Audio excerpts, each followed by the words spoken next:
Well, if I can, I'm going to be totally honest here, and this is what I share when I speak at schools or corporations, when I really want to help other people. But you guys know that I was a boxer before I was a wrestler. I won the New York State Golden Gloves a few years in a row, and then I went to the USA boxing team in Colorado Springs, Colorado. The Olympics were boycotted in '80. I was there in '81, and at that time, I didn't want to wait 3 more years to try to make the Olympic team, so I decided to turn professional.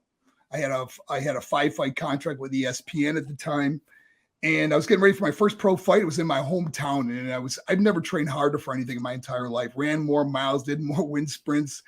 2 weeks before my first pro fight, I get my nose shattered in an accident. I needed reconstructive surgery.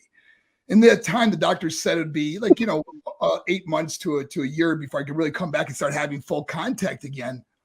And my whole life, I was in sports, with football, hockey, boxing. So I was always playing 3 sports a year, always training, always into that with the jocks and stuff. And it was the first time in my life I had all this free time in my hands. And sometimes when we have a lot of free time, we're presented with a lot of choices. And guys, I started making some really bad ones. I mean, life-changing bad choices. And the first thing I did wrong, man, I started hanging out with the wrong people.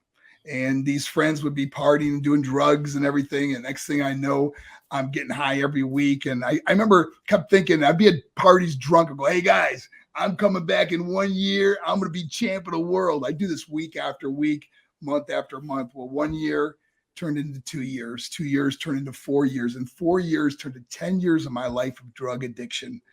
And it was in those times, the only job I could get with my limited high school education was in construction, like building swimming pools or something like that, And I remember being at the bottom of those pools and just thinking, man, how did I get here? I was once a top flight athlete in hockey, football, boxing, and here I am just a drug addict, And that's when the story about my mom came about where she would wait up all night for me. I'd be out drunk and high with my friends, and we'd pull up in front of my house. The lights would all be on, and she'd be waiting up for me. And all she ever wanted to do was talk to me. I used to blow her off and slam my door or whatever, just treat her horrible. And in that time, I had a bunch of friends over my apartment, and I was flipping through the TV. My buddy was flipping through the T channels, and he landed on professional wrestling. And I just remember going, hey guys, man, I could do that. And they all busted out laughing. They go, Mark, look at the size of those guys. They're going to pick you up over their head and throw you right out of that ring. I go, man, I'm telling you, I could do that. Well, anyways, long story short, I found out where there was a wrestling school, and I started going there after work and on weekends. 1 year later, I signed a big contract with World Championship Wrestling as the character Johnny B. Bad. And that's how my whole life took off, and got off the drugs, made it into wrestling. And then I started partying with the wrestlers, being on the road, doing the coke all the time and getting high. And then I started missing matches. And I remember Dusty Rhodes pulled me in the office and he says, kid, I made you and I'm going to break you. You miss one more match and you're done with your career.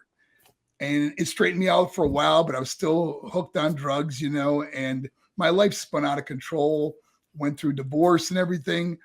And it got to the point where I just didn't want to be here anymore. The depression, the anxiety, everything that came into play through the drug abuse and the getting high all the time, I just felt like, what was the use of living? I became a multimillionaire, lost it all, and through the divorces and everything, just bad financial decisions, all the mistakes I made. It just got to a point where I just felt as depressed as I could possibly be, where I just wanted to end my life.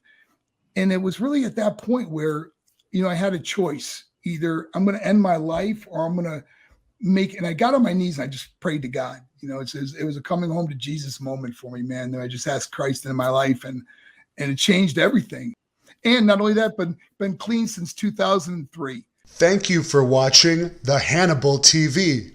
Please help me out and like this video, then click the subscribe and get notifications buttons so you don't miss any of my latest shoot interviews, match videos, or news updates. Follow us on Facebook at the Hannibal TV for more live streams and videos. And while you're at it, follow us on Instagram and Twitter at the Hannibal TV.